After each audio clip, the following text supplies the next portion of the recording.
Recently, I've just had enough of modern day football. All my teams are trash, VAR ruins games, 48 team World Cups are about to become a reality, and with ticket prices being at an all-time high, the game's gone. So today, we're going back in time and rewinding career mode 17 years, getting us through to the 2008-2009 season, running it back with all the retro teams, retro players, retro graphics, retro managers, and retro leagues at the time right here in FC 25. And as we load up into the game, we're getting this beautiful nostalgic little introduction into the season that was, just like how the old retro FIFA games used to load up with real world highlights and real world moments. This right here is the big classic patch mod, the FIFA 2008 version, and it's by the retro modding GOAT creator, Shadowboy32, so make sure to go check him out. I've left the link in the description, but I've also added some other extra retro mods of my own into the mix, so I've applied them to the game. They're all running in the background, so I'll also leave them linked down below. As we've loaded up the database, we're ready and roaring to go. The FIFA 2008 mod for FC 25. The squads are here. All the squads and rosters have been changed, and we get classic teams not only at club level but on the international scene as well. It gets treated to a 2008 special, so we've rewinded the clock way back. Let's just check in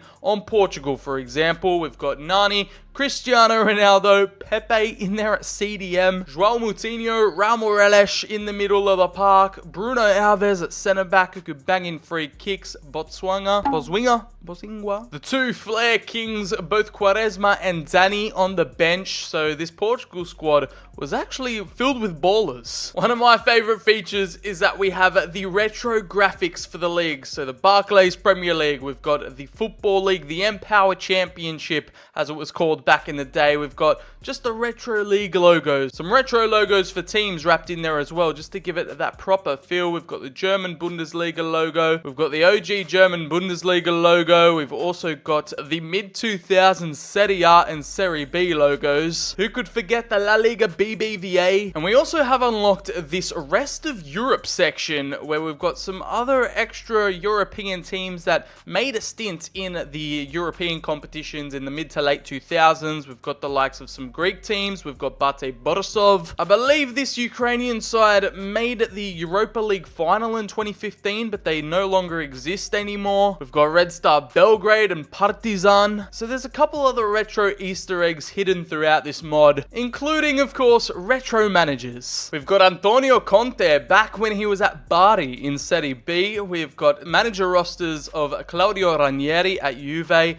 Massimiliano Allegri at Cagliari, Jose Mourinho at Inter, Walter Mazzarri at Sampdoria, Ancelotti at Milan, and Roberto Donadoni taken over in Naples. As we move on over to Germany with the likes of Jurgen Klinsmann, Marcus Babbel at Stuttgart, Felix Magath, and a young Jurgen Klopp. Meanwhile in France, we have got Claude Puel at Lyon and Laurent Blanc at Bordeaux, who are currently in like the fourth tier of French football, fourth or fifth tier, I don't know. They got bankrupt a couple. They're a former French giant that have been hit hard as of late. As we move on over to England, we've got the Premier League and the Championship, both filled with retro managers to choose from respectively. Wenger, Luis Scolari, we've got David Moyes at Everton, Gianfranco Zola with that retro West Ham badge. We've got Steve Bruce in here, Tony Adams, Roy Keane at Sunderland, Mark Hughes at Man City before their major takeover. We've got Rafa Benitez at Liverpool and Big Sam back at Blackburn, and of course the one and only Sir Alex Ferguson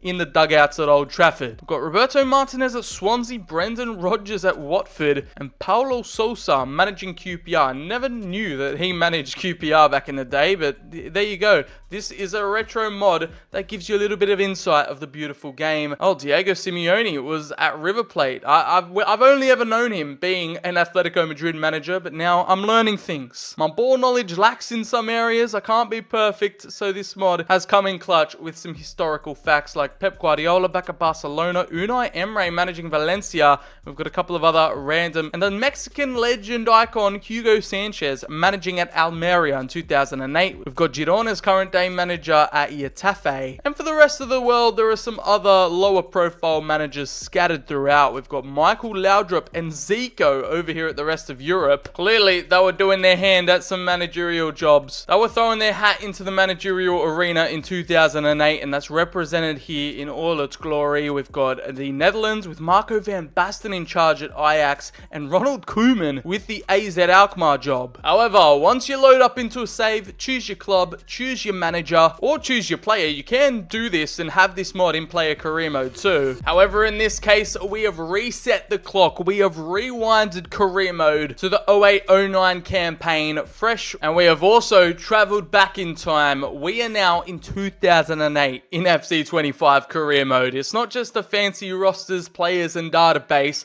but we're actually in that time period.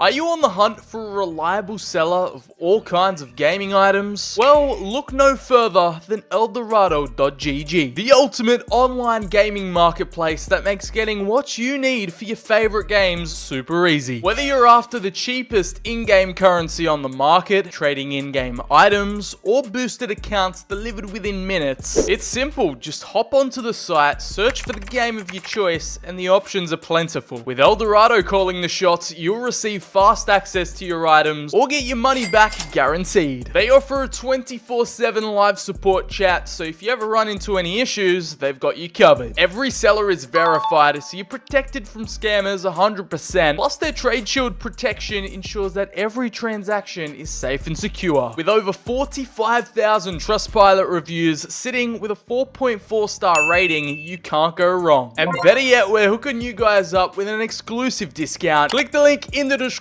or the pins comment and use code BCHD at checkout for 5% off your order. A massive shout out to Eldorado.gg for sponsoring today's video. Now, let's get back into the action. You can see up there, it's a Tuesday on the 1st of July, but as we check in on the calendar, and as we're about to find out very soon with the type of teams up in the Barclays Premier League, it is in fact July the 1st, 2008. So we're going to re-simulate the entirety of world football up until the present day and see how it all unfolds before our very eyes. Let's just put it into perspective right here. We're living in a time period where, you know, some retro badges are here. Everton's got that old look, but meanwhile we've got Blackburn Rovers, Bolton, Hull City, Middlesbrough, Portsmouth, Sunderland, West Brom, and Wigan Athletic all in the top flight. The BPL is popping off. Just to give you guys some context, we've got Bournemouth down here in Coca-Cola League 2, man. Those were the days. And let's check in on what we've got going on here with David Moyes at Goodison Park, arguably when Everton were in their prime. This is when the Toffees were up there competing and trying to challenge for top 4 football. When the legend from down under, Timmy Cahill and Louis Saha were banging in the goals for the club up top. They still had Marouane Fellaini, Mikel Arteta, Stephen Pienaar on the left flank, and we've got Phil Neville running the show at CDM. They've still got Jolien Lescott, Phil Jagielka, Tim Howard in between the sticks, club legend Tony Hibbert. Oh man, even the bench is filled with some famous names like Jack Rodwell back when he was a 17-year-old wonder kid, Leighton Baines, club stalwarts like Leon Osman, Yakubu to coming off the bench. Brother, this team was filled with streets won't forget players. I mean, this kid Baxter had like 90 potential back in FIFA 08 or FIFA 09, and I can bet most of you have never even heard of him before, but he was poised to be like the next big thing for England. EA hyped him up and got it completely wrong. We've got Victor Anichebe, just so many classic Barclays names I'm hearing here. And to be honest, it goes the same for every single club in the league. They are fitted, primed and ready with their retro squad, their retro managers, their retro kits, and we're going to show off this mod in all its glory here today. We're going to be tracking all the top 5 big league winners, Champions League winners, Europa League winners, or the UEFA Cup as it was called back in the day, and even the UEFA Intertoto Cup, which used to be a thing, and nowadays it's just come into a new form and rebranded as the Conference League. But we've got some of the old retro competition graphics in there as well. That's where I've spiced it up and thrown in a couple of other retro details. But obviously, we're going to see some other modern elements added in the mix because, you know, the 2008 Champions League wasn't structured like this league format. So it'll be interesting to see how these retro squads perform with these kind of modern day football formats. We're going to check in on Ballon d'Or winners, top goal scorers, the best players that that emerge. And who could forget the 2010 World Cup, the 2012 Euros, the 2014 World Cup in Brazil. There is so much to look forward to today. So grab your popcorn, don't throw it all over a movie theater, put the nostalgia goggles on, and let's take a trip down memory lane here. As we re-simulate to the present day, we're going to include both the 2008 and 2012 retro mod patches. Both big classic mod patches will showcase today, so we've got a little 2012 surprise later on when we get there. So hold on tight. Just looking at this retro team of the week, bro, like just these small details. If you're a retro nostalgia merchant like myself, this mod is worth every single penny. Man City with the thomascook.com sponsorship before the oil money takeover, man. It feels like we're playing FIFA 2008 on FC25, legit. The 2008 Ballon d'Or shortlist has been revealed with Robinho, Eto'o, Messi and Ibrahimovic all in the top 4. They're all in contention. The real life winner can't win it here in this 2008 mod as it's handed to Lionel Messi. He won his first golden ball in 2009, so I guess he's just winning one a year earlier. You know, this was back when Manchester United were good. They did freshly come off winning the Champions League this season, so I don't know, that one's a bit controversial. But let's see if CR7's going to reply. Or is this re-simulation going to give us a new GOAT battle? Here we go, the end of Season 1. We're in 2009 now, where West Brom, Middlesbrough and Stoke City have all been relegated to the Championship. Hull City and Sunderland avoid the drop there, as Man City finished down in 9th. Portsmouth finish above the Citizens. Spurs are up there. West Ham in 5th. Arsenal securing that classic 4th spot they were always known for. And it's Chelsea to win out the league quite comfortably. Back when Chelsea and Manchester United used to be that title fighting rivalry. We've got our boys David Moyes' Everton in there sitting in 3rd. Securing UCL football unlike their Merseyside rivals Liverpool, as Arsenal take home another FA Cup in a 3-0 convincing win over Blackburn in the final at Wembley. Over in the League Cup, it was Chelsea to win out against Birmingham. I think Birmingham actually won it back in 2008 or something like that over Arsenal. So the Blues had a competent side back then. Let's check in on the Intertoto Cup, where Fiorentina take it home 3-0. In the UEFA Cup, we've got Fenerbahce to win 4-2 over a prime Manchester United side of 2008 in a 6-goal thriller final. As over in the Champions League, it was an all-Italian affair with the Bianconeri, the old lady Juventus, getting one over Milan 2-0 in the final to get revenge for 2003, as it was your usual suspects in the semi-finals. Who do you come to expect? But I want to see who topped the league standings. It was Juventus, undefeated in the group stage. And here are some teams to look out for, I guess. Sporting, Celtic, Stuttgart, and I guess Shakhtar Donetsk all shacking up in the top 10, as it's the oil money giants, the likes of PSG, Manchester City, who are struggling in these European competitions. But as we simulate, the more we're going to find out about these 2008 squads to see how they qualify and how they stack up in these competitions, as it was Carlos Tevez to win the Premier League Golden Boot with 26 goals. Quite a low tally in comparison to modern day standards, especially when Ronaldo scored like 31 back in this time period. Emmanuel Adebayor came close with 23, and we've got our boy Yakubu up there with 22 goals, 21 for Craig Bellamy, 19 for Salomon Kalou, outscoring Didier Drogba and Jermaine Defoe at Portsmouth, as Cristiano Ronaldo only with 16. I wonder if United are going to sell him off like they did in real life to Real Madrid, as in terms of the assists, it is the dual playmakers of Tomas Rosicky and Stephen Ireland at Man City with 9 assists, as well as Eduardo at Arsenal. Just seeing some of these names like Yossi Benayoun, Arteta of course, Emil Heskey at Wigan with 5 assists, Fernando Torres at Liverpool, Gareth Bale just starting to emerge. Oh my god, look at that Spurs trio. Just casually scraping into the top 25 as clean sheets. It was Petr Cech to win the Golden Glove with 13, as both Tim Howard and David James plus Edwin van der Sar were right behind him. In terms of the other big leagues, we've got the likes of Burnley and Birmingham City creeping their way up into the Premier League. When it comes to the other top flight leagues over in France, we've got Olympique Lyon winning the the league right here, with PSG slumping in third with 66 points. Something you don't see too often, like Bordeaux up in the top 4. The Bundesliga, not much has changed here, but we've got Bayern Munich winning out the league by a point. We've got the same winners, but different losers, as Schalke come oh so close. Runners up there with 77 points. Borussia Dortmund down in 7th. That Champions League final was a battle, not only in Europe, but over in Italy, with both Juventus and Milan fighting it out for the Scudetto, but the Bianconeri were just too good this year with 90 points, as Fiorentina and Inter make up the top 4. Lazio down in 9th, and La Liga BBVA saw Barcelona claim their Spanish title against Real Madrid. I think that's a battle we're going to get used to seeing throughout this entire simulation, but it's Atletico and Sevilla to make up those top 4 spots. And considering we're only in 2008, the top money spent on a transfer this season was £10 million for Mohamed Tchiche from Racing Santander to Borussia Mönchengladbach for £10 million. So we've also adopted the financial capacity of football clubs back then. Like, you're not going to see crazy money being spent. Like, Kieran Gibbs sold off to Marseille for £2.8 million. Modern day finances have completely been thrown out the window. And oh my days, just look at some of these deals that would have changed the trajectory of world football. Like a 17-year-old teenage James Rodriguez, 63 rated, sold off to Genoa for £1.3 million.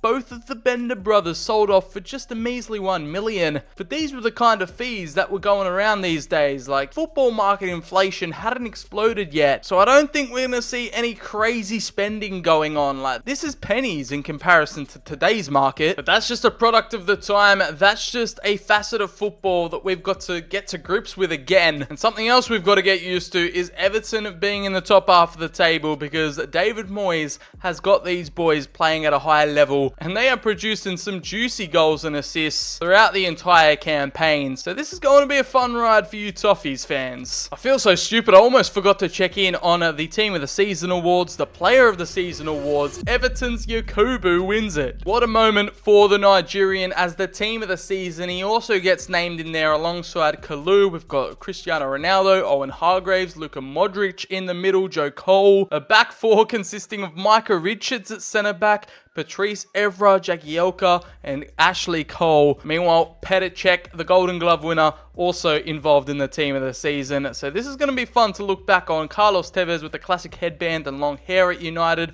winning the Golden Boot. And then what I also wanted to check in, and it's just cool to see these retro kits, these retro players back in the game and thriving here in 2009. It's the new year, the new season, and we've got a new Ballon d'Or shortlist for 2009. The top 4 have been revealed, with Didier Drogba, Messi, Tevez, and Eto'o all in contention again. No CR7 in sight though, so Ronaldo, he's got a bit of catching up to do. Not considered to be a world-class top-tier baller. As you guessed it, the man to take home the Golden Ball prize is Lionel Messi. He's gone back-to-back both in 2008 and 2009. He actually won it this year in 2009, so I guess he's following the right timeline. The simulation is doing him well, but Ronaldo needs to step up his game. He needs to respond. Are we going to see an unchallenged era of Messi dominance, as we have had one of the most chaotic transfer periods of all time right here? It looks like the money has found its way back into football, and clubs are out here spending again, as we have the top transfer of the summer, Rio Ferdinand, joining Barcelona for £88.6 million.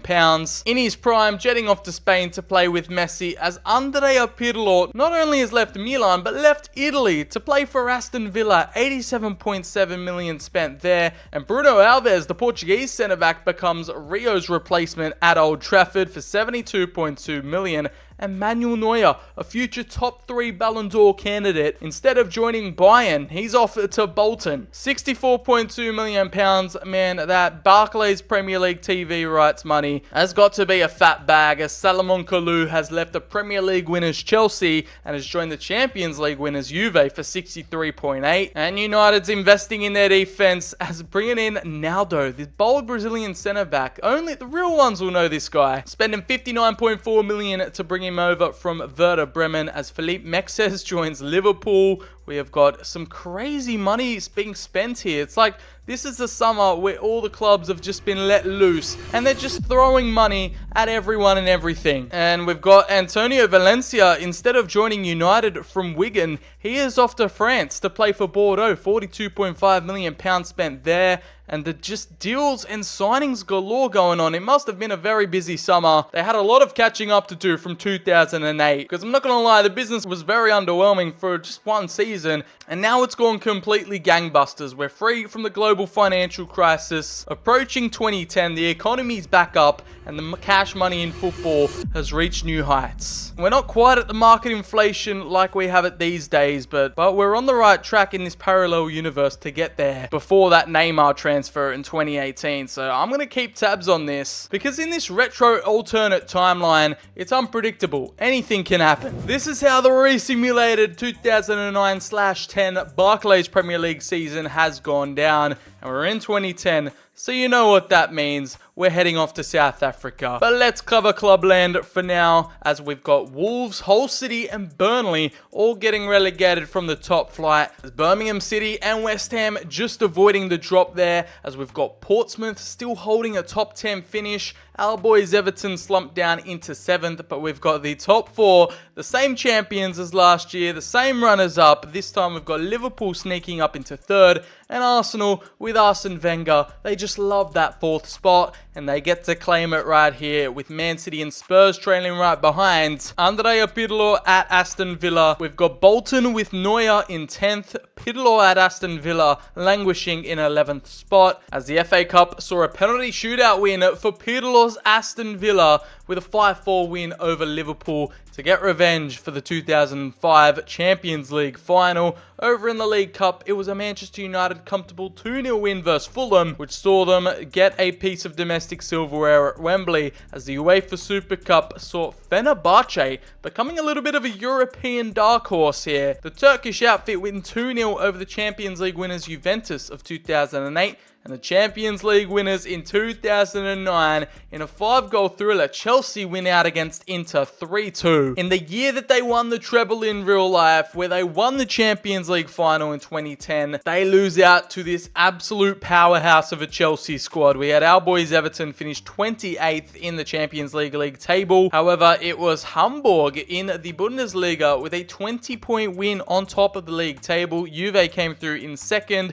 Chelsea only managed a 5th place spot, but still went on to win the entire thing, as we had both Lyon and Sevilla make some deep runs into the semi-finals. I guess the Blues have made up for 2008 in their loss to United, as it's Liverpool to win the UEFA Cup on penalties. What's with all these spot kicks deciding it after it was 2-2 against Bremen, as we've seen Middlesbrough and West Brom promoted with over 100 points in the championship. They're going to both be back in the top flight come next season, as we move on over to France Ligue 1, as Olympique Lyon claim their spot on top of the table. Bordeaux runners up, and PSG still struggling before that oil money takeover in 2012. So I guess this was just that era before PSG dominance, but Bayern still comfortably taking home the title here in Germany, with the Bundesliga back-to-back champions here pipping it out against Schalke. We're seeing the midst of a legendary title fight rivalry form here, as over in Serie A it was actually Inter to take it out against Sampdoria, either on goal difference or head-to-head, because they both had 82 points. 3rd place Milan had 80, and the Champions League winners Juventus drop on down to 73 points, finishing in 4th. I'm not gonna lie, some of these retro Italian badges are tugging on the heartstrings. I haven't checked in much on the Eredivisie, but it seems like Feyenoord is dominating over in the Dutch league with 84 points on top against Ajax. And La Liga BBVA seems to have had a 4-horse title race here,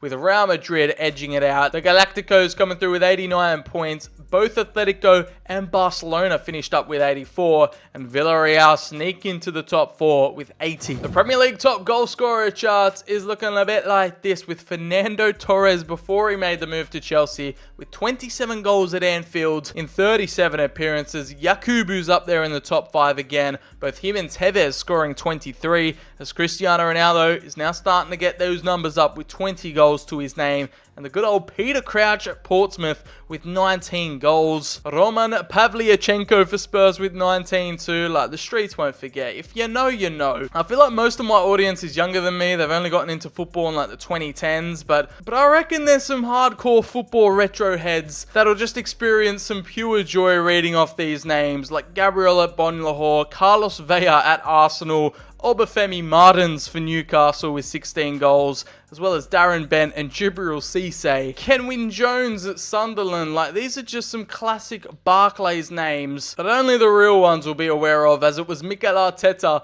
to get 13 assists in 33 games for Everton, to be the top playmaker of the league, alongside Nicholas Anelka, Michael Owen. We've got Riquelme, who signed for Man City. Peter Crouch is up there still. And in terms of the clean sheet Golden Glove race, it was actually Manuel Almunia for Arsenal with 11 clean sheets. Rafael van der Sar finishing runners-up with 10. Chelsea pulling off a major double there with both the Premier League and Champions League. They could top it off with doing what they did in real life, buying Fernando Torres in his prime at Liverpool as he wins the Player of the Season award. We have got the Team of the Season with both Yakubu and Torres up front. Petr Cech in goal is standard, as Gareth Bale is starting to emerge as a top prospect. He earns a spot in at left back, Yagioka and Carragher at the back, with Cristiano Ronaldo, Michael Essien, and Riquelme making it in the midfield. We have got these Team of the Seasons just keep getting better and better, and I'm sure the rest of 2010 has got way more action in store for us. Get out your vuvuzelas, book your trip to Johannesburg, as we have the World Cup, the 2010 World Cup re-simulation about to take place.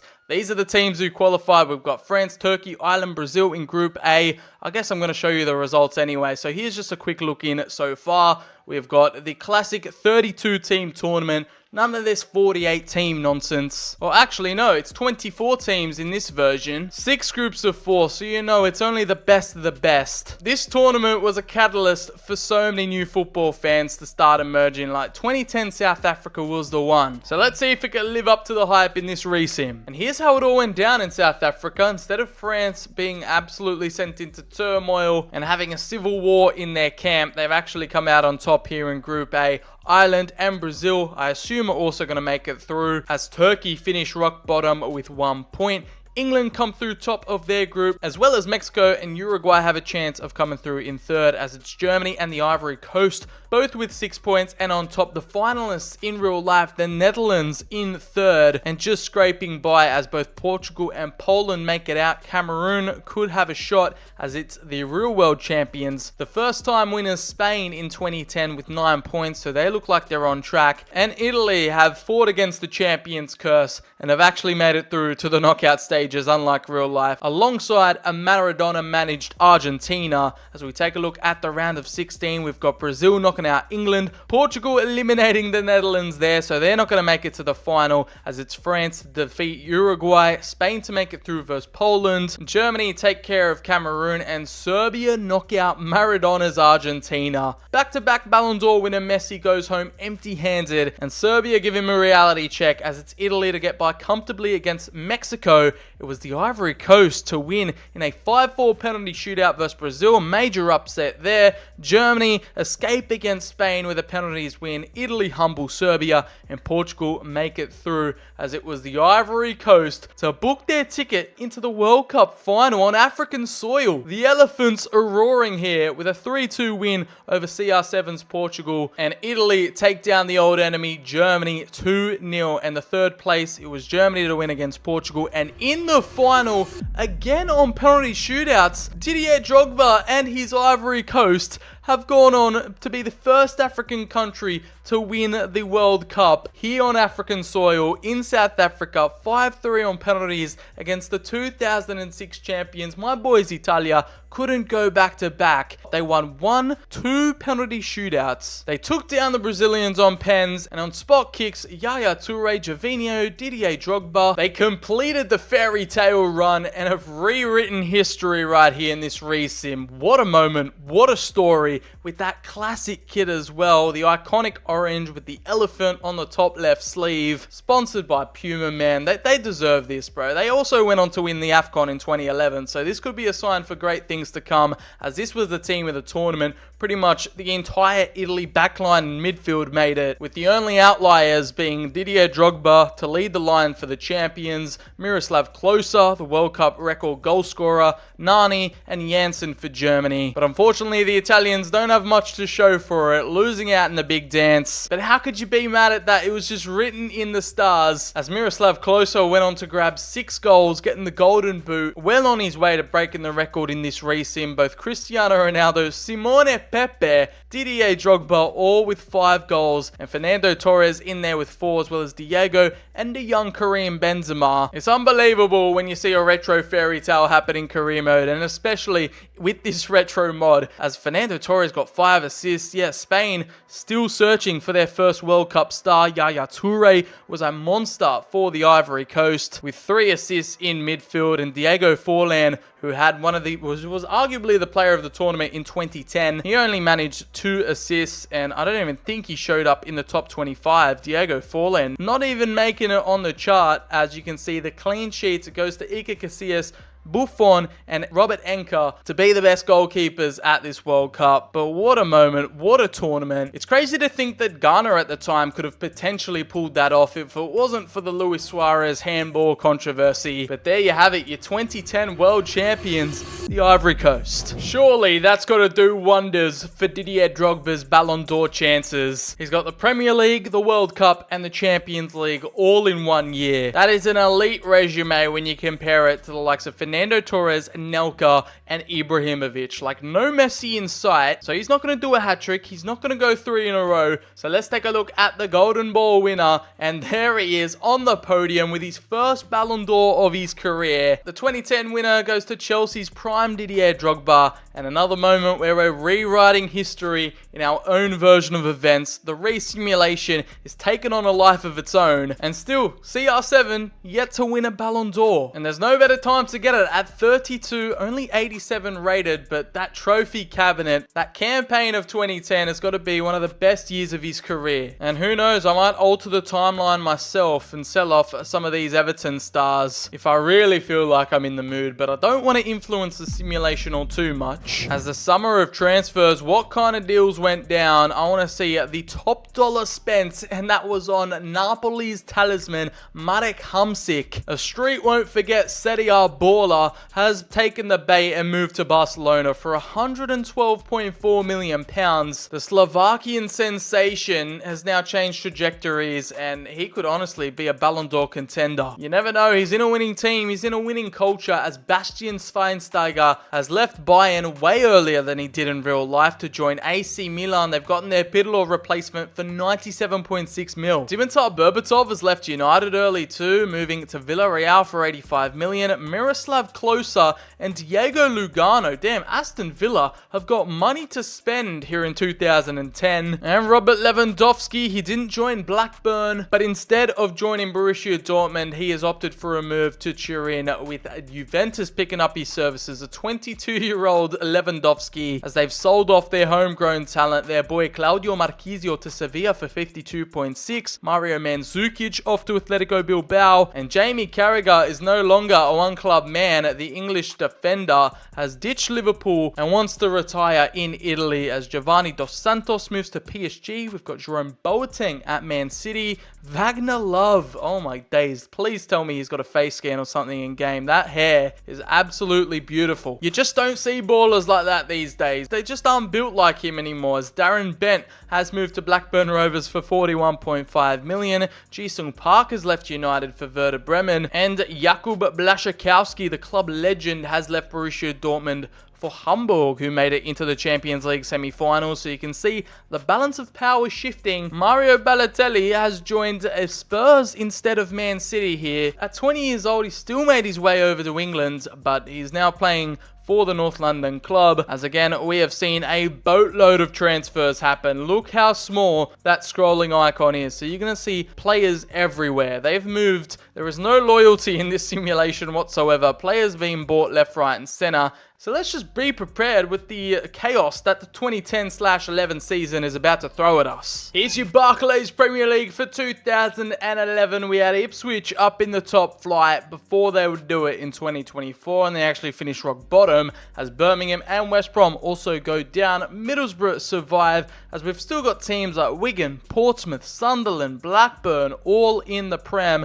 Man United down in 10th. What is going on there? Sir Alex has lost it early as Everton have continued slipping down into 9th. As Bolton have climbed their way up into 7th. Aston Villa in 5th. But it's Liverpool to win out the Premier League, 79 points. Either on goal difference or head-to-head. If it's on goal difference, they've only got one better goal difference than Man City, so they've won it by the slimmest of margins. They won less games than the Citizens and still won the title. Jamie Carragher has left and the Reds have done it, but that seemed to be like that modern-day Premier League title fight. It's happened a little bit earlier in this save as we have won the FA Cup here. David Moyes at Everton finally gets a piece of silverware with a 5-4 penalty shootout win at Wembley against Fulham. In the League Cup final, it was Leicester from the Championship to win out against Manchester United. What is going on over there at Old Trafford? A 3-2 win at Wembley as the UEFA Super Cup saw the Champions League winners take down the Europa League winners. Chelsea victorious there. In another spot kicks battle as we have Man City winning the Europa League 2-0 against Celtic in the big dance. Chelsea and Villarreal went undefeated in the Champions League group phase. However, it was Bayern to win it 2-0 in the final against Liverpool. Instead of losing it in 2010 against Inter, they've done the job against the Premier League champions. And it was actually an all-English affair and an all-German affair in both semi-finals. Barcelona actually won it in real life against United in the final, and they both came 3rd and 4th respectfully. This resim keeps throwing us curveballs, I tell you, as it's Hull City and Burnley, 2 out of 3 promoted squads,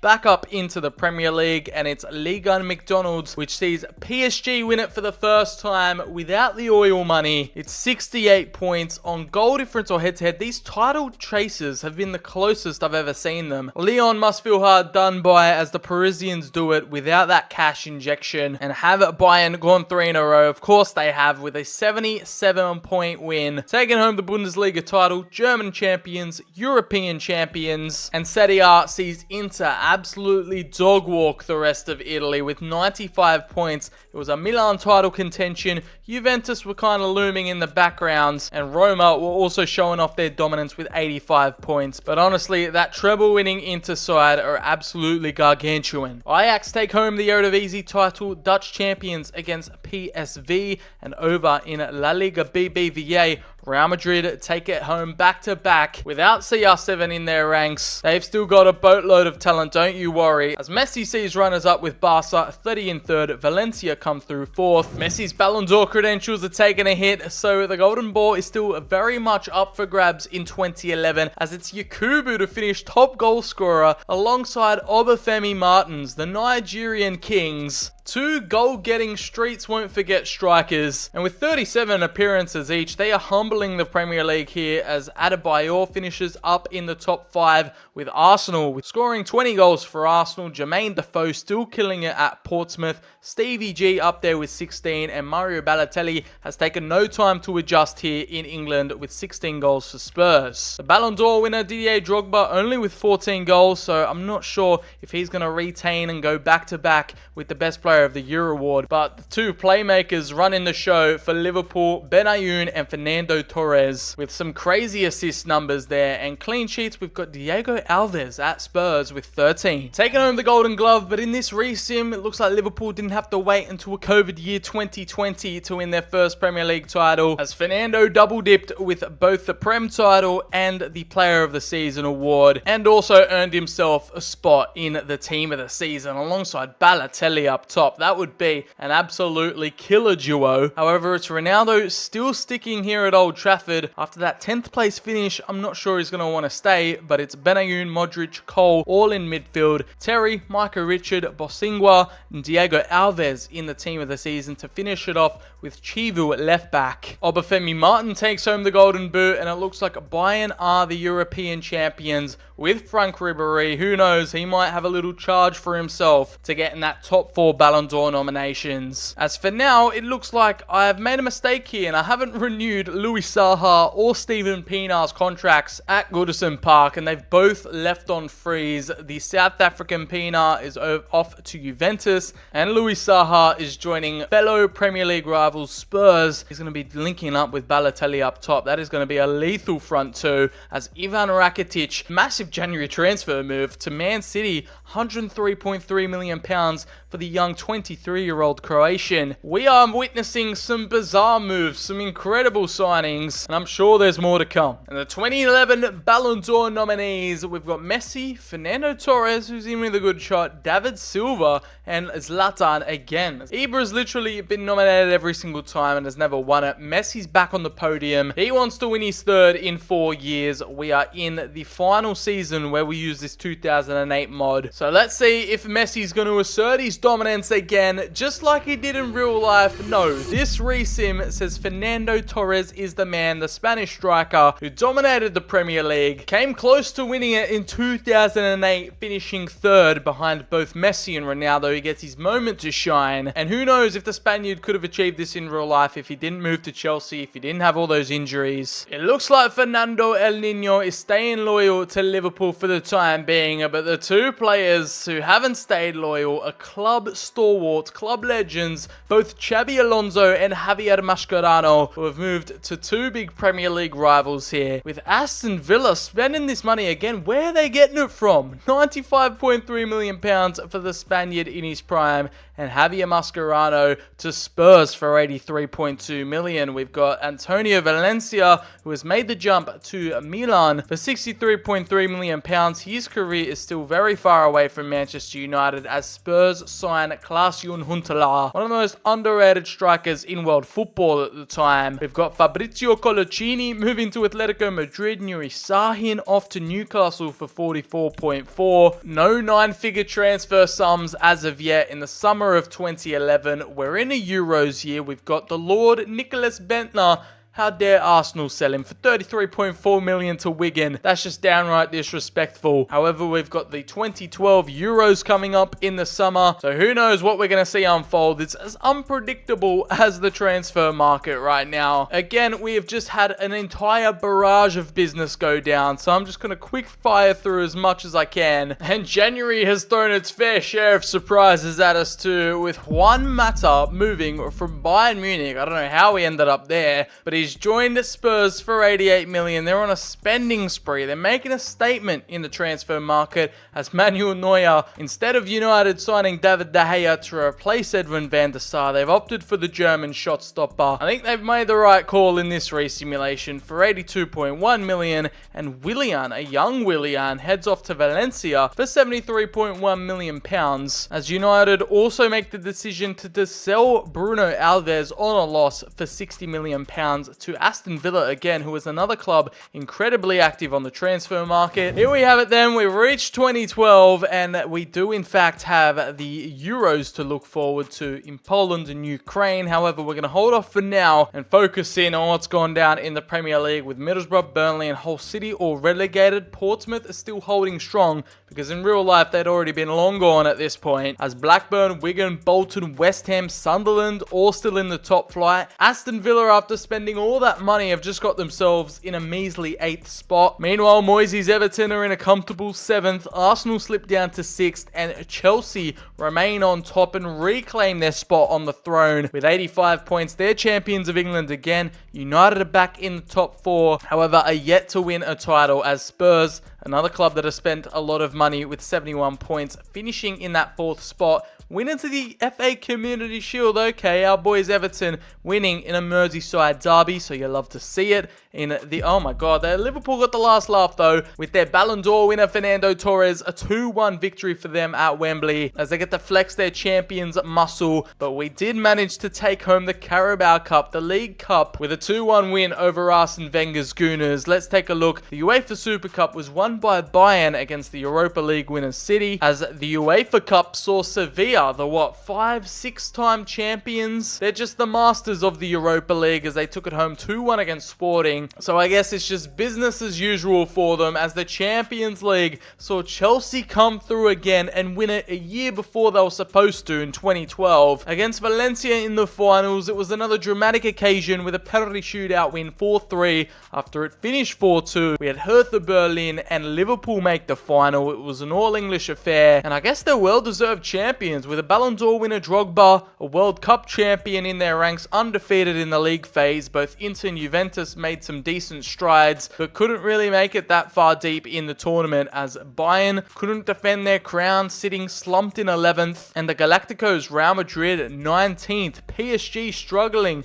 23rd, didn't even make it into the playoff round. It's absolutely shameless from the Parisians as they couldn't even hold their champion status, with bitter rivals Marseille pipping them out at the top with 72 points, Lyon runners up again, and AS Monaco starting to creep their way up into a top 4 finish. Let me guess, the Bundesliga, Bayern Munich did not win. Okay, the resimulation has caught me off guard. Failed to defend their Champions League crown and didn't really put up a decent fight, and couldn't put up a solid for the title as Hamburg win it 71 points. Jurgen Klopp's Borussia Dortmund down in 10th. They are struggling without Lewandowski, Marco Reus. The yellow wall is drowning in mid-table as Serie A sees Milan jump back on top of Inter to win the Scudetto with 86 points. Juventus and Roma also take home those top 4 positions as it's the likes of Palermo, Udinese and Sampdoria up in the top 10. It's good to see different winners in the Eredivisie every year, as this time PSV are crowned champions. And in La Liga, it's Barcelona who have faltered. Messi ain't winning Ballon d'Ors, Barcelona ain't winning league titles or Champions Leagues. They are sitting in 4th, which for their lofty high expectations is a failure, as Real Madrid on top with the same goal difference as Atletico Madrid, so I assume the Galacticos win it on head-to-head. But that is a crazy close title race, a 4-horse race, potentially even 5. Oh my days, we're living in a world where Yakubu is scoring more goals than a prime Cristiano Ronaldo. He stayed loyal to United. Real Madrid haven't come knocking, and he's actually had his best season to date here in 2012 with the Euros coming up, 23 goals, but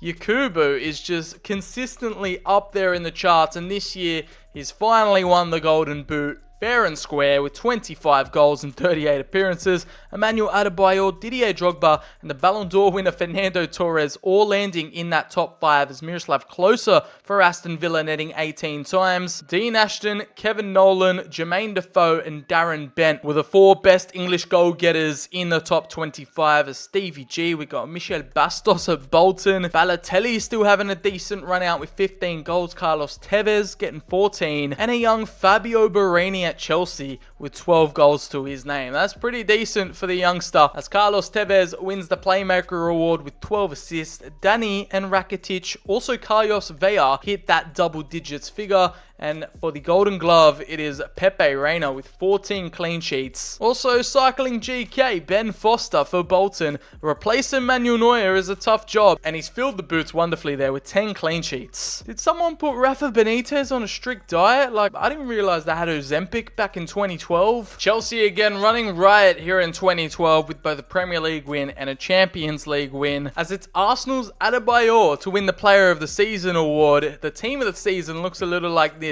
Didier Drogba, Fernando Torres up front, Luka Modric, Kevin Nolan and Cristiano Ronaldo in midfield, and it's Martin Skrtel, Ivanovic and Pepe Reina to top off the 2012 team of the season. And Yakubu, he's looking very happy with himself, finally securing his first Golden Boot. Now, are we going to continue seeing this Chelsea dominance? And who is the current frontrunner for the Ballon d'Or? Because it's definitely got to be a Chelsea player. However, it's a Euro summer, tournament football is upon us. So let's let's re-simulate Euro 2012, one of the most iconic tournaments of the 2010s. I'm really curious to see what kind of format are we working with here. Is it going to be that classic 2012 format? What, 4 groups of 4? Yeah, it's the OG structure that was last seen in 2012, so this is very time accurate. We've got both Germany, Spain, Italy completely knocked out after their fairy tale run in 2012. Sweden finished bottom of Group A, but that was a group of death, and they were much more common, especially with this smaller tournament format, as Switzerland top out a group with France and Portugal. There's no round of 16 here, it goes straight to quarterfinal. It was ruthless as Serbia top out Group C. England finished second, as it's both Czechia and Croatia potentially packing their bags going home, as in Group D, it is the Netherlands to falter to Poland as they finish on top. Both Denmark and Bulgaria potentially knocked out, and yeah, it is just no third place teams qualify. You're straight into the quarters as France knocked out Germany. The Netherlands took care of business against the Serbians. Spain humbled Switzerland, and it was a 4-0 dominating display by the Three Lions, as the semi-finals saw the Three Lions knocked out 4-3 on penalties to the Spaniards, and that set up a France-Spain final. It was Spain to do just like they did in real life, 2012 Euro champions. Instead of that 4-0 domination against Italy, they scrape by with a 1-0 win here in the big dance against France, and they make up for their 2010 failure at the World Cup and make sure history isn't rewritten here at the Euros, with the team of the tournament being unveiled. You've got the majority, I think most of them, are French and Spanish. It's just the 2 finalists in one team. Hugo Lloris in net with Patrice Evra, Mexes, Planos and Sagna at the back. Santi Cazorla, Essien, Toulalan, Ribéry, David Silva and Benzema to be named the best players of the tournament. But what do the stats say? Who was the top goal scorer? David Bent and David Silva tied for the top goal scorer award. 4 goals each. We've got the Lord Nicholas Bentner with 3 for Denmark, as Robert Lewandowski and Iniesta both net 3 for their nations. In terms of assists, Darren Bent had the tournament of his life, up there in the charts alongside Torres, Santi Cazorla, Frank Lampard, Van der Vaart, Wesley Sneijder. Like, these are some iconic elite names in world football, and you've just got Darren Bent casually sitting on top of the pile as Hugo Lloris wins the Golden Glove but doesn't come home with the European Championship. Now, before we transition into the 2012 timeline and the 2012 patch, I just wanted to see, based off those winners and based off that data set, who would win the Ballon d'Or right here if we were to continue with the 2008 model. We've got the top 4 Ballon d'Or nominees, with David Silva in there again, Carlos Tevez, Messi and Drogba, all with a chance of taking home the Golden Ball. But as we see here, the winner is announced, and it's Messi to come for his 3rd Ballon d'Or. He did win it in 2012, so fair play. This was his little run of 4 in a row. I don't know why he's won it, because Barcelona finished like 4th in La Liga, haven't made a Champions League final. They've fallen flat. His numbers and PR must be insane or something. As we switch on over and turn to our next phase of the simulation, the big classic patch, the FIFA 2012 mod edition, starting from the 2012/13 season. Let's give it a spin. So we've time jumped to the 2012 era, and we get another little, like, I don't know what these are, like the highlight sizzle reels of the time. The 2013 Champions League final, Borussia Dortmund versus Bayern. All the memories are starting to flood back. The retro moments, the retro highlights before you load up into the game, just to set the mood and set the atmosphere. And I mean, if you want to relive some classic memories, like, who could forget that Robben goal in the final for Bayern to become champions at Wembley? What a time. We've loaded up the 2012 mod, and I'm already getting those FIFA 13 vibes already. So not only have we got some new players in the mix, we've got updated kits, the badges of the time, the league logos, obviously a different set of managers, players and teams. And don't forget, in this time period, in this era, we have got both the 2014 World Cup and the 2016 Euros on the circuit for the international scene. So that's going to be a blast, I can already tell. And just looking at these goalkeeper kits, not even the actual home jerseys, but the goalkeeper kits are already hitting me in the feels. I don't know why, but it means something to me, man. Now, what kind of real world managers are we working with here? Over in Italy, we've just got some Serie A slots available with Antonio Conte at Juventus. No one new besides Vincenzo Montella managing Fiorentina. In the Netherlands, we've got a little bit more of an expanded standard set. The likes of Frank de Boer at Ajax. We've got Philip Cocu, Marco van Basten trying his shot at Herenveen, a young Erik ten Hag at what? Is that Go Ahead Eagles? Yeah, Go Ahead Eagles. I guess that's where he got his managerial start. We've got Erwin Koeman and Ronald, both in the same league, as we've got Jupp Heynckes, a new addition to the Bundesliga, Sami Hypia, and Thomas Tuchel, who started off his managerial jobs at Mainz, Felix Magath, and of course an updated young Jurgen Klopp. We've got Don Carlo now with an oil money takeover PSG squad, so it'll be interesting to see what he can cook up. We've got Claudio Ranieri in Ligue 2 with Monaco, and Spain sees the arrival of Diego Simeone at Atleti, Tito Villanova at Barcelona, and Jose Mourinho, the special one, to lead the Real Madrid juggernaut as Unai Emery starts his tirade at Sevilla before he won all those Europa Leagues. But taking a look at some of the other obscure leagues, we've got the likes of Ole Gunnar Solskjaer with his first managerial job at Molde in Norway, and not just the Barclays Premier League, but the N-Power Championship with Steve Bruce at the helm of Hull City. Those are the type of Brexit managerial appointments I love to see from this era, as we've got Roberto Mancini at Man City, the year where they first won the title, Michael Laudrup at Swansea, Roberto Martinez with that FA Cup winning Wigan side, Andreas Villas-Boas at Spurs, Rafa Benitez at Chelsea, Paul Lambert at Aston Villa. That's a new one. I haven't heard his name in years. As Sir Alex Ferguson in his final year at United, we've got Arsene Wenger, who is still at the helm, and Big Sam and Mark Hughes managing in London, respectfully. I know it's basic, I know it's simple, but I'm going to take charge of United just to see what would happen if Sir Alex stayed and how world football would have been affected from 2012 onwards. But the Premier League gets its nice little splash screen loading with some iconic images and its own little retro 2012 theme, and Sir Alex having one last dance. I'd do anything to go back in time and change his mind. And this is the current state of the world. This is the current situation we're dealing with here in 2012. Obviously, not just that Manchester United team, but pretty much everywhere you look. Most teams have been decked out with their 2012 squads,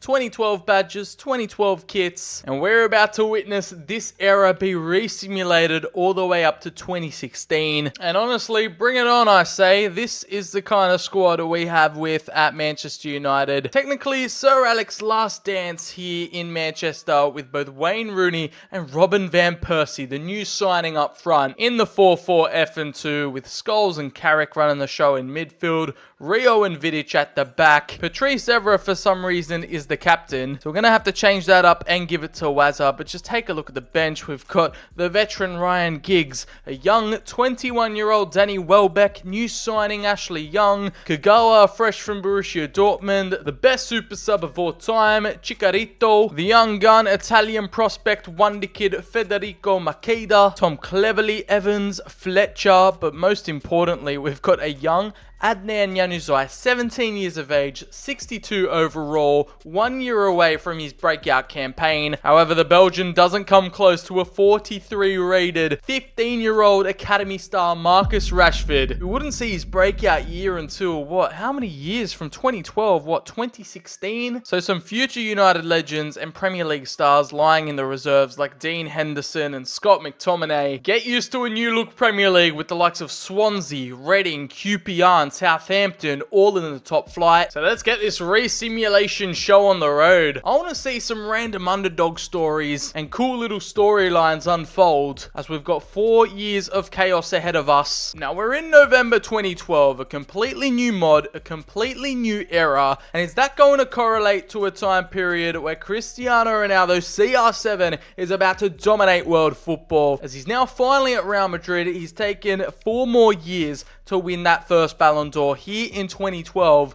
Is this the start of a generational run? What is he about to cook up here in this resim? As for some reason, I can't find any of the top 4 nominees, so I'm not quite sure who he was up against or who else was in the top 4. So that's low-key disappointing. However, Cristiano Ronaldo has made his mark. He's made a statement. Messi is still way ahead of him with 3 Ballon d'Ors already to his name, so he's got some catching up to do. Meanwhile, let's check in on what kind of transfer market activity and dramas went on over the summer and the winter, as we have Gerard Piqué making an out-of-pocket move to Inter for 62.7 million. We've got Jefferson Farfan, the Peruvian from Schalke. If you know, you know. The absolute pace demon moves from Schalke to Man City for 50 million pounds. Meanwhile, it's Yaya Toure joining the Ballon d'Or winner Ronaldo at Real Madrid. The 2010 World Cup winner in our resimulation is doing a dirty on Barcelona, as Mehdi Benatia, instead of joining Roma, has joined Barcelona as their Gerard Piqué replacement. Marc-Andre ter Stegen doesn't join Barcelona, instead links up with Liverpool at 20 years of age. And we have two Italians on the move, Lorenzo Insigne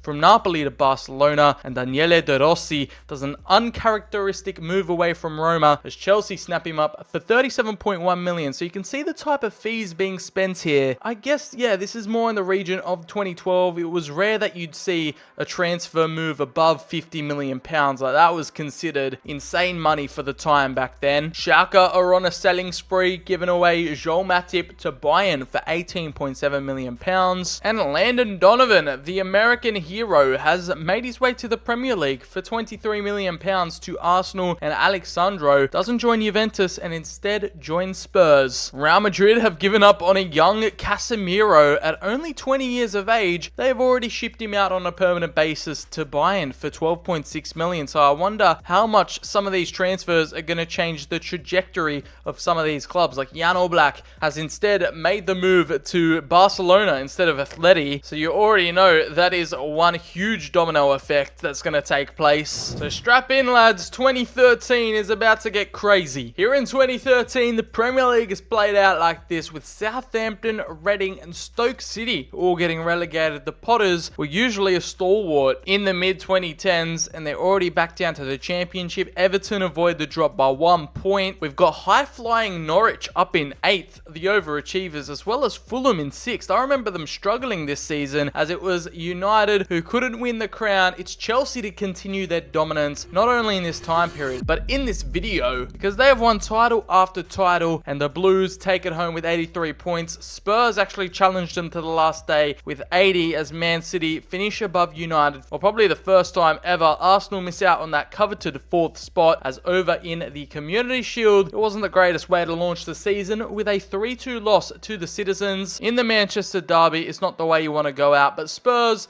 have finally broken their trophy curse, winning 3-1 versus the Black Cats in the FA Cup final. In this alternate timeline, the trophy curse is no more, and they can finally fill their cabinet up with something, as Chelsea's is overflowing right now, winning 1-0 against Man City in the League Cup final. I mean, the Conference League didn't exist back in 2013, but if it did, Fiorentina are going to continue on. I think this is their second Conference League they've won in this video, 3-0 against Wolfsburg in the final. The Europa League saw Porto take it home to win their first piece of European silverware since 2004. And the Champions League saw Barcelona on top of the table, undefeated alongside Juventus, but it was the Blaugrana and their 3-time Ballon d'Or winner Lionel Messi to win it in 2013 with a 2-1 win. They didn't get battered by Bayern in the semi-finals 8-2, or whatever crazy scoreline it was. Both Dortmund and Bayern must have gotten knocked out in the earlier rounds. Yeah, here in the round of 16 and in the quarterfinals. So I guess Barcelona have rewritten history, and that only does wonders for Messi's Ballon d'Or credentials in 2013. He could still be on track to win his first Ballon d'Or and replicate what he did in real life, as Chelsea, with a young Eden Hazard showing off the Premier League trophy, Fernando Torres wins the Player of the Year award again, but this time with Chelsea. However, doesn't make the team of the season here, as we have Peter Odemwingie and Jermaine Defoe leading the line up front. Two proper bagsmen up front, with an iconic midfield of Nani, Lampard, Nasri and Valencia. Rafael, David Luiz and Cole make the back line, as it's Hugo Lloris to top out the team and to be the Golden Glove winner. He did top the charts there with 11 clean sheets, but I actually don't understand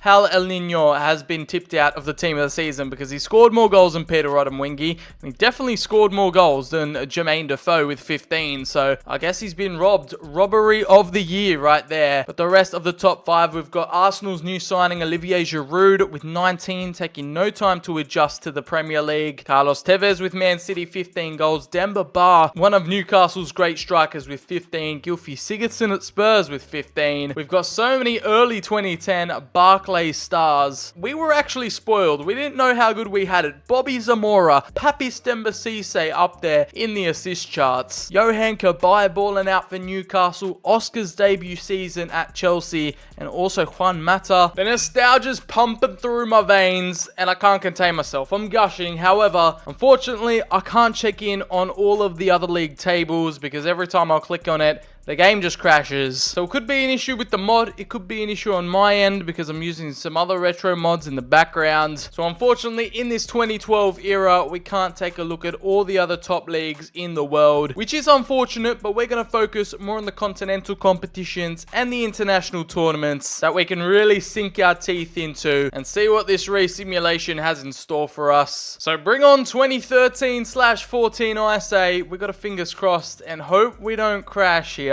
This would be a perfect time. If you've liked the video so far, if you made it this far, drop the video a like. Prayers up in the comments. I think I might have combined too many retro mods together. Can we survive into season 2? We are loading and now we're here. Nah, bro, this 2013 Ballon d'Or shortlist is throwing me off big time. We've got Eden Hazard's up there straight away. We won one Premier League and he's already in the running, as it's Ronaldo and Messi. The first time they've been nominated in the top 4 together. And it's Fernando Torres looking to add another golden ball to his catalogue. But can the Belgian break the mold of the Ronaldo-Messi rivalry in the Ballon d'Or? Let's take a look. Who is it going to be on the podium? I don't know why we've got random Champions League ads. This must be like that Champions League cutscene that you can't get past. The old Champions League branding too. I don't know why we're seeing this in the middle of a Ballon d'Or presentation, but who is it going to be on the podium? And I should have pieced it together. Barcelona won the Champions League. Messi was always going to be the hot favourite. And Lionel adds the 4th to his collection. It isn't 4 in a row like he did in real life. But hey, he's on that same trajectory. He's following the same path. And CR7 has been silenced. He has been humbled yet again. In terms of transfers, what kind of crazy deals went down? What money was spent this season? As we have our first 9-figure transfer deal of this 2012 mod simulation, with Karim Benzema to Arsenal finally buying a striker in the time period where they couldn't replace Robin van Persie. They didn't want to spend the money. They didn't buy Luis Suarez. They've ended up spending nearly triple that with £111.6 million splashed on Karim the Dream, about to enter his prime. And oh my goodness me, if Arsene Wenger got his hands on Benzema in 2013, who knows how many trophies they could have won. But Real Madrid are on a selling spree as they've sold off Pepe for £85 million at 30 to Juventus. We've got James Rodriguez moving from Porto to Chelsea. Instead of joining Monaco, he's decided to head off to the bridge for £68.4 million. We've got Christian Eriksen. Instead of making the move to the Premier League at Spurs, he's gone straight to Real Madrid now that they've got some extra cash to spend, as it's Kevin Prince Boateng returning to one of his former sides from Milan to Spurs. £50 million spent right there. We've got a couple Brazilians on the move, Dani Alves to join Inter and David Luiz to depart Chelsea, and Bayern pick him up for £45 million. We've got David Alaba, who leaves Bayern early in this race simulation, joins Inter for £37 million, and some other interesting transfers going down here, like Jack Wilshere leaving his boyhood club, Arsenal selling their homegrown starlet at 21, 90 potential, £34.7 million. I could have got a bit more cash out of him, but it is what it is. And some other big names in that 2010s period, as Eric Lamela. He's gone from Roma to Sunderland. Luis Muriel at Udinese, Helvedez at Schalke, and Sidigal moves to Tottenham. As we keep on scrolling down, what other names can I recognise? A young Jan Sommer from Basel to Mallorca. Who could forget the pace merchant Jonathan Biabiani in 97 sprint speed? This man was lightning fast, as Atletico Madrid shelled out £24 million for Leighton Baines. Mika Richards follows in his real-life footsteps with a £22.3 million move to Fiorentina. And one of my personal favourite wonder kids to sign in like FIFA 13, FIFA 14 career mode, Julian Draxler, moves to fellow Bundesliga competition Bayer Leverkusen from the talent factory Schalke at the time. They were producing some insane stars. So let's move on with the mission as we're fastly approaching the end of the season and also just around the corner from the 2014 World Cup. Survival in the Barclays Premier League ain't for everyone, as it's QPR, Leeds and Birmingham all to get relegated and go down to the Championship. As Bolton just survived the drop, we've got Wigan and West Brom up in the top half of the table. Fulham still staying strong in 6th, United down in 5th, and now it's time for Man City to win their first Premier League title. 86 points. The Citizens are on top with Roberto Mancini, and Liverpool and Spurs actually took it to the last couple of days right behind them with 3 points respectively, as Chelsea pipped out United. They couldn't defend the crown, but they do finish in the top 4. Over in the FA Cup final, it was a 4-1 dominating display from the Blues as they took care of business against Coventry, who had a Wigan type run. And over in the Carabao Cup final, it was Liverpool to win 4-2 on penalties to deny Man City of a little domestic double. In the UEFA Super Cup, it was the Champions League winners to absolutely demolish the Europa League winners. Barca win out 4-1 against Porto, and the Champions League saw Inter and Chelsea do battle in one of the all-time finals. 3-3 it finished, and 5-4 on penalties. This was like the 2022 World Cup final 8 years before it actually happened. Inter had to wait 4 more years, but instead of 2010, they end up winning it in 2014. What a run. Schalke made it to the quarterfinals. Bayern Munich vs Chelsea, which was the 2012 final, happened in the semi-finals, and Lille also had a surprising appearance in the quarters. However, finishing on top was in fact, let's have a look, Atletico Madrid, who had 8 wins out of 8, 24 points, a perfect start. However, were knocked out to PSG 1-0 in the round of 16. Like, make it make sense, Diego. In the Europa League, it was Arsenal to win out a tightly contested affair, 1-0 against Roma in the final. It is the 24-team format, so we are missing a couple of teams. We're missing 2 groups. However, we won't let that distract us from the fun. It gives us quality over quantity and gives the World Cup a little bit more prestige. Premier League top goal scorers Jermaine Defoe and Peter Odemwingie again are at it, with just being consistent bagsmen for their times, outscoring both Luis Suarez, Robin van Persie, and you might as well throw Karim Benzema in there, because look at this Premier League, because look at this Barclays excellence on top of the table. The game isn't gone here, people, as Darren Bent, Oscar, Aruna Kone for Wigan, Carlos Tevez, and Kevin Morales all make the top 10. In terms of hold on. We've got the champions, Man City, with their new signing, Aguero, only scoring 11 goals. Sami Nasri netting 11 too. In terms of assists, it was Luis Suarez on top with 11, as Sami Nasri also had a decent playmaking run. A generational star before the drip doctor incident, as Petr Cech is back amongst it with the clean sheets, 11 to get himself the Golden Glove, above a 21-year-old Marc-Andre ter Stegen, and David De Gea seems to be struggling in the Prem with only 7 clean sheets to his name. I don't know why, I should have done this earlier. Champions League top goal scorers. Right here we've got Samuel Eto'o at Porto with 9 goals. You would have thought he was at Inter winning them the Champions League, but no, it was Rodrigo Palacio and Wellington to get 8 goals each and form a deadly strike duo up top. Zlatan scoring goals for PSG, Falcao at Atletico. He's stayed loyal and said no to the money at Monaco, but it's Alan Dzagoev, the Russian baller right now at Borussia Dortmund with 6 assists. And clean sheets wise, and I guess that man made a big difference, Gerard Piqué signed in the summer and he's won into that Champions League title in the most dramatic of circumstances, but what an achievement for the Italians. Sergio Aguero posted up next to the Premier League trophy, and I don't know why, but it looks like Luis Suarez's teeth is in his mouth, because that just looks very strange. Looks like his teeth are about to be offside. Nonetheless, it was Jermaine Defoe to win the player of the season, and the team of the season consists of some familiar faces. Odemwingie and Jermaine Defoe up front, you love to see it. Valencia and Rafael, they were always consistent on that right-hand flank, as it's Monreal at Liverpool, Vincent Kompany, Per Mertesacker at Liverpool, Adam Lajic and Brian Ruiz from Fulham to also make some surprise appearances. But now my body is ready. I am primed and ready for this 2014 World Cup resim. Take me to Rio, baby. Bring it on. And here's how it all went down in South America as the hosts come through first of their group. Italy actually make it out of the group stage for the first time since 2006,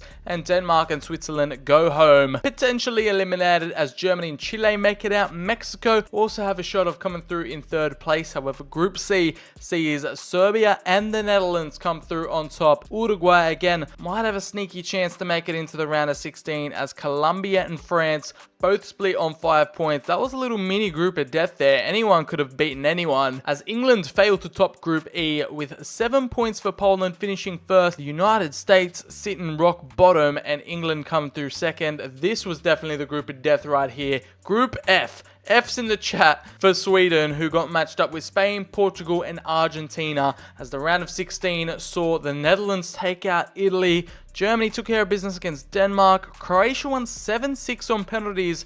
And Mexico, the Mexicans defeating their round of 16 curse, eliminating the hosts, writing their own story as the Netherlands again run through on penalties. 6-5 against Germany. Uruguay take down France. Spain get the job done over Portugal. And Croatia send Mexico home with the semi-finals on the line. It was Uruguay to have this insane run, just like they did in 2010 with a 3-2 victory over Spain. The Netherlands came through. We could have had a 2010 World Cup final replay. Croatia goes home early. Spain finished third. And now we have this elite matchup of the Netherlands, notorious for losing World Cup and Euro finals. Meanwhile, Uruguay are two-time champions back in 1930 and 1950s. So no matter who wins, history will be made tonight. I'm going to take over and watch this one play out respectfully, because no matter what happens here tonight, history will be made. I gotta fix up this Dutch squad though. We've got to have Van Persie starting up top, Nigel de Jong in the middle of the park, Daley Blind and Van der Wiel at the wing-back spots, and then we've got Stecklenburg, who we're going to trust in between the sticks. We've got a young Wijnaldum, who deserves a spot on the bench, a young Van Dijk, which we could start. I actually just realized, but both sides have got their 2014 World Cup kits prepped and ready. You love to see it. Tried to fix up this Uruguay squad the best we could, but this would be an insane underdog story. No Diego Forlan, just Cavani and Suarez carrying this small nation on their back.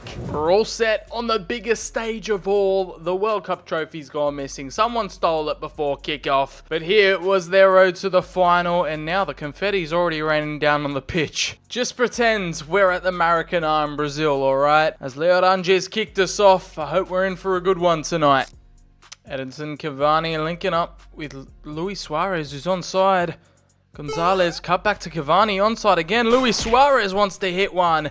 And Stecklenburg with a big save early doors. Robin Van Persie trying to link up. Iron Robin always there, always available.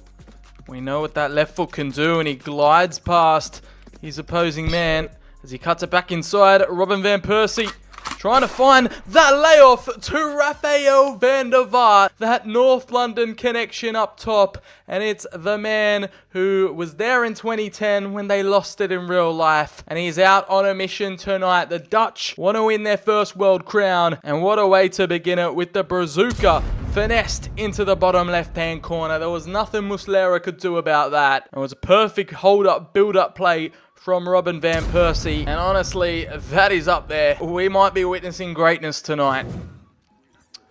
Oh, Gonzalez has slid through Cavani, and it's Stecklenburg keeping the Dutch in it so far. 2 clutch saves, and the Dutch defense have got a lot to thank him for. So the funny thing is, these are like the 2 underdog nations. Like, they're pretty decent in their regions, but they aren't the top tier favorites.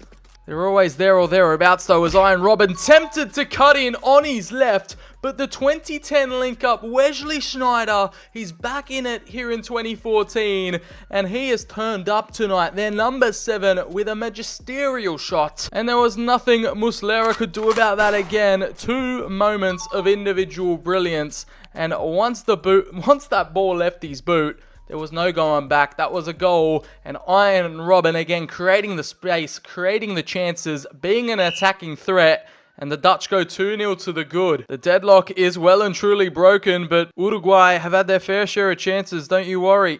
as Gaston Ramirez might just unleash one here, and Stecklenburg again rises to the occasion. We've got Uruguay, who ain't giving up that easy. Stecklenburg with like his 5th save in 5 minutes. The Dutch on a counter-attack again, and they're going to use Iron Robben unmarked out on this right-hand flank. He's just having a field day out here with all this green grass, and he is going to have trademark Iron Robben. It's written all over this World Cup final. A goal and an assist in the first opening 45 minutes. This Netherlands squad, I get it. I see it. I see the vision. This is why they made it to the final, because they're playing football like this, just tearing this right-hand side from Uruguay apart, and he beats him at... Oh, man, that is just a perfect... That is just a scrumptious shot. It is so satisfying to watch that back. We've seen him do it so many times in real life. To be fair, I think the Dutch already have one hand on this World Cup trophy. It's going to take a monumental collapse for them to lose it from here. Alright, look at this. They're just toying with him. Look at the tiki-taka. Look at Van der Vaart pop one from distance. It's just beautiful to watch. Schneider finds Robben. This could be 4. This could be good night. And Iron Robben take a bow. This is a performance worthy enough to get you in that top 4 Ballon d'Or conversation, mate. He could go on and win his first Golden Ball from this performance alone. He never won it in real life, but in this re-simulation, these players can dream. And Luis Suarez, Cavani wants to get one back, and Stecklenburg says no, and he's that confident, he's going to... Oh my god, man, he's playing with fire. Van Persie just given free license to run, and Afellay, who hasn't had much say on this game, wants to get involved. He's cut back to Van Persie. Don't tell me this could be 5. Robben Van Persie. Rodriguez, Cavani wants to turn and shoot, and Ramirez, Suarez, he wants that consolation goal. And why not? But again, Stecklenburg. Oh, Schneider gives it away. Cavani, if they don't score now, it's probably all over. And do I need to even say any more about the man Martin in between the sticks? Afellay, lovely link up with Van Persie. He's got Van der Vaart in the clear. The Uruguayan defense has gone to sleep. They went asleep in the first 15 minutes, and the sleeping bags are still out on the pitch. Rafael Van der Vaart showing ritual going on for Uruguay, because, I don't know, man, the Dutch are absolutely humbling them. And Robert Van Persie wants to get on the score sheet, and he nearly does, you know. And Edinson Cavani brings one back for Uruguay. It's a mere consolation prize. I don't know why he's going about celebrating like they've won the World Cup. You're 5-1 down, buddy. Where's the shame? What has happened to shame? Because even the whole team is getting around him. In the last kick of the game, no clean sheet for Stecklenburg, but the Dutch have taken home their first World Cup in their illustrious history. They've written their names in the history books, and this could be one of the most comfortable victories in a World Cup final ever. One of the most dominating displays. And instead of Germany winning it at the Maracanã in 2014, the Netherlands are your new world champs. I still can't believe that, bro. 5-1. They absolutely destroyed them off the park. And there it is. I love that little breaking news animation there. I don't know if you guys caught it, but the team of the tournament has been announced. We've also got Van Persie celebrating next to the actual trophy, which didn't show up in-game. However, oh, that breaking news little animation goes hard. I love it. I could watch it forever. As Iron Robben won the Man of the Match award in the final, we have got the team of the tournament. Besides the random regen, we've got Cavani and Van Persie up top, Afellay and Daley Blind on the left, Casillas, Jordi Alba, Cáceres and Gonzalez representing Uruguay, and Sergio Busquets and Modric to top it off. The Golden Boot Award goes to both Mario Mandzukic and Robben Van Persie with 5 goals apiece. Edinson Cavani wasn't far behind with 4, and it's a 4-way tie for the assist charts, as it's Falcao, Van Persie, Modric and Gonzalez, all with 3 assists each, and the Golden Glove kind of goes to a couple of, I don't know how you decide that, but Wojciech Szczesny at the top of the list with 2 clean sheets. So how much impact will the World Cup have on the Ballon d'Or shortlist, you might ask? I am honestly lost for words. I'm speechless how not one Dutch player has been nominated in the top 4 of the 2014 Ballon d'Or shortlist. Ronaldo won it in real life, Messi came second, but we've got both Lewandowski and Aguero trying to fight them for it. I don't know what they've done to deserve it. I don't know what the voters were thinking. I don't know what world football's thinking about this, but Ronaldo does what he did in real life and has won the 2014 Ballon d'Or, but I am kind of a bit let down. Kind of a bit of an anticlimax there. I thought Robben, Schneider, Van Persie potentially potentially. Could have at least been nominated. That would have been nice. But it looks like we're locked into another Messi and Ronaldo type battle for the rest of the decade as we check in on the transfer history that's gone down. And boy, oh boy, we have got a lot to divulge and unpack here. Sergio Ramos, this was just a classic FIFA 13 move. If you've played FIFA 13 career mode or even FIFA 14, this one happened all the time. 163.6 million for the Spaniard to move to the Etihad as it's the World Cup runners-up Edison Cavani to make a big money move, 100 million pounds for the sharpshooter up front to Bayern as Marco Reus joins Chelsea for 97 mil. Sergio Busquets is on the move. We've got Kevin De Bruyne to join Chelsea for 90 million. I mean, it happened in real life, but not for that price, as we've got Hulk to Real Madrid. Axel Witsel makes a move to Atletico Madrid. Another move that did happen in real life as Bastian Schweinsteiger makes a move to the Premier League but transfers to Liverpool instead of Manchester United. We've got Thiago to Chelsea, Vincent Kompany leaves Man City, and Lucas, back when he was a wonder kid, Lucas Moura joins Liverpool for 53.9. We've got Paul Pogba to return to the homeland instead of back to Manchester United. 49.1 million joins PSG. We've got some more high quality, high profile transfers to dig through. Just the list keeps on going. It goes on forever. Look at this. We've got Dante without the afro. I didn't even know these times existed, but they did. We're now starting to enter that Man City dominance era as they have done what no other Premier League team has done after Arsenal in 04 and finished the season invincible with 96 points, 29 wins, 9 draws, 0 losses. And Manchester United were way far behind them in the 14-15 season, 80 points. Arsenal, Chelsea make up the top 4. Liverpool slip right out, and it's weird to see the likes of West Brom, Sunderland, Wigan all in the top 10. We are definitely living in a different alternate timeline right now as Fulham, Leicester City and Reading all get relegated. Bolton just survive again, and it's Man City who look like they're on a swoop for some domestic titles. A 2-1 win against Chelsea in the FA Cup final to see, okay, they didn't get that domestic treble, but Chelsea took down Everton 2-1 at Wembley to win the League Cup and the UEFA Super Cup. So the Europa League winners Arsenal to upset the Champions League, to upset Inter, the Champions League winners 1-0. 2015, it looks like Barca's done exactly what they did in real life, winning the Champions League against Italian opposition. This time it was Inter trying to go back to back, but in a 5-goal thriller, Blaugrana took care of business in the big dance and didn't fold, as Man City not only went invincible in the Premier League, but also in the Champions League here, top with 20 points.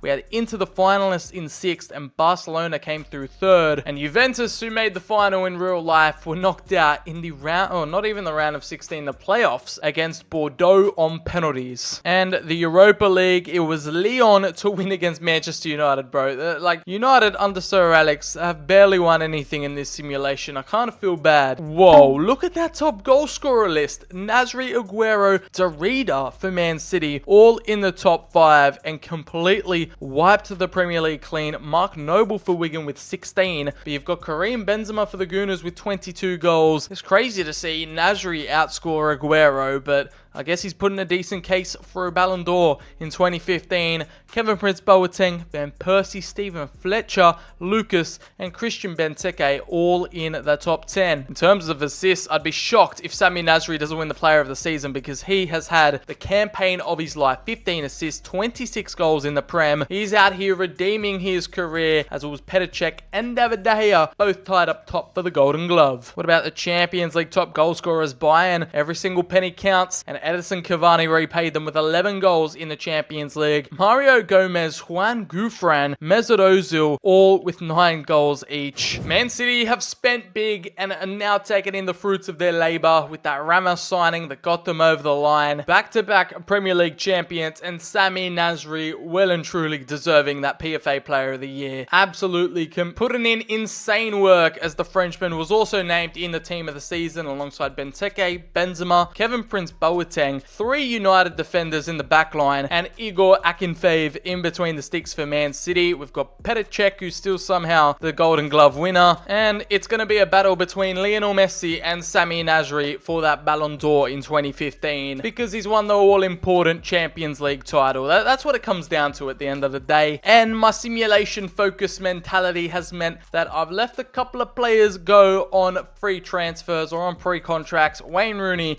is making the move to Juventus on a free. We've got Antonio Valencia off to Man City, doing the ultimate dog act, but I guess the game's a game at this point. Sir Alex forgot to check in and renew contracts, as we've got Tom Cleverley moving over to Sunderland. I guess you can say we're successfully running United into the ground like the Glazers are doing in real life. Anyways, season 15-16, here we come. Honestly, I think this is Leo Messi's to lose, but here are your top 4 Ballon d'Or nominees. We've got Ronaldo and Messi, of course, Aguero and Vieira. Is that Patrick Vieira? Well, let me search this up. I gotta do some investigation. Alejandro Vieira? There was no way Vieira was still playing. Oh, yeah, it's a regen. I'm sorry, lad, but you aren't gonna take this one off the GOAT, even though you've got a £304 million release clause right there. I think I'm starting to lose count at this point, but it's Messi's world, and we're just living in it here. Is that his 5th? Is that his 4th? He's just showing up, Ronaldo, and in 2015, he's just put that icing on top of the cake. I do believe, let me double check, he did win in 2015. Ronaldo came 2nd, Neymar 3rd. And speaking of Neymar, where even is he in this simulation? Is he even at Barcelona yet? No, he's still at Santos, staying loyal, hasn't jumped ship to Europe yet, and at 23, 91 overall, one of the world's best, and he's just staying loyal to his boyhood club in a different dimension where money doesn't mean anything, where loyalty was respected. I guess I respect it, low-key. He just flat out rejected Barcelona and Real Madrid, but unfortunately, you're not going to win a Ballon d'Or in Brazil, my guy. Considering Neymar's not moving anywhere, let's take a look at the players who did, and for £108.2 million, he's had a couple of Ballon d'Or nominations throughout this re-simulation, but David Silva, £108.2 million, that is a lucrative deal, and he has taken it to join the 2014 Champions League winners Inter. We're starting to see a couple of regions pop up, like this Telis Harris guy, the Greek, who has made the move to Real Madrid, and Ewan Armstrong. So I'm low-key a little bit worried. I don't want the re-simulation to get too crazy and out of control, as we've got a huge spending spree by Napoli, buying that English region, Daniel Parejo and Illaramendi, spending upwards of £170 million. That is a strong window from the Neapolitans, as Paulo Dybala leaves Palermo and doesn't join Juventus. He opts for Sevilla over in Spain. So again, another one of these iconic 2010s players choosing a different path and changing their career trajectory with one decision. Otherwise, there haven't been too many headline-grabbing transfers or signings. Olivier Giroud has been shipped out to QPR. The disrespect. Gervinho at Aston Villa would have been generational with that forehead headband combo. And honestly, every single window, the list just gets bigger and bigger. Well, I guess January was eventful. The start, the turn of the year, Marcelo has joined Liverpool in 2016 for £91.4 million. He's saying goodbye to about 5 Champions League titles just to play under Jurgen Klopp. And I think the Real Madrid fax machine actually worked this time, as David De Gea will be making the move to Real Madrid come the start of the 2016-17 season. That's on me. That's my bad. It's a funny game, football. It's a funny game. 2016's campaign has drawn to a close, and during the prime Arsenal fan TV, Arsenal banter era, they've come out on top to win the Premier League title. 83 points over Chelsea on the final day. They got it done, and the Gooners are back to being Premier League champions. 12 years after 2004. Man United in the top 4, and Man City going from invincibles to 4th spot. 6 losses this season. Spurs and Liverpool right behind them, but it's that consistent Midlands, West Brom, Villa, Stoke City and Swansea all within the top 10. Getting relegated, we've got Everton, the Toffees, slipped down to the 2nd tier.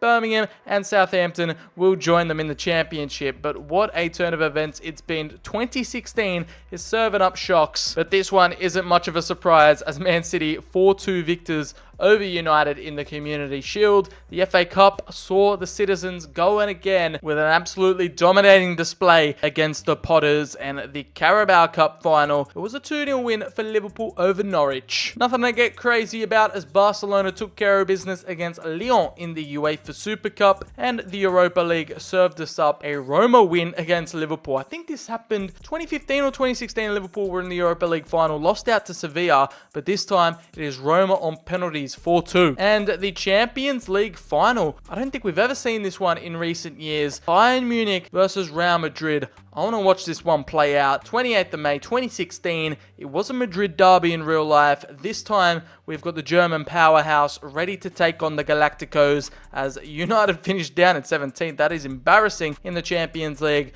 but it's Real Madrid top. Would have been nice to face Atleti, but it's first versus fourth. Atleti were eliminated early on in the round of 16 to Marseille. And Schalke made a pretty deep run in the semis, losing out in that all-German affair. But before we get there though, top goal scorer charts, and in the Premier League, it is a star-studded cast with Robin van Persie, Sergio Aguero, and Daniel Sturridge at Chelsea in a golden boot race. We've got Luigi Ferrari at Norwich, a potential Salah regen over there at Arsenal. We've got Kevin Prince Boateng, Benzema, Luke de Jong, and Pierre-Emerick Aubameyang if he moved to Liverpool rather than Arsenal. Kevin De Bruyne also had a respectable 16 as Bastian Schweinsteiger and Mattia Destro also got themselves involved. In terms of assists, Sergio Busquets are running the show in that Man City midfield, and Rodrigo and Van Persie with double figures as clean sheets saw Wojciech Szczesny, Premier League champion, now secures the Golden Glove in 2016. It's going to be a battle of the hot gun strikers and for the Golden Boot in the Champions League, because both Alejandro Vieira and Edinson Cavani will be battling it out tonight on the biggest of stages. Aguero and Zlatan got themselves 9 goals, and it's Luka Modric as the best playmaker in Europe, best playmaker in the world at this rate. And not only do we have a Golden Boot race tonight, but also battle for the Golden Glove with both Iker Casillas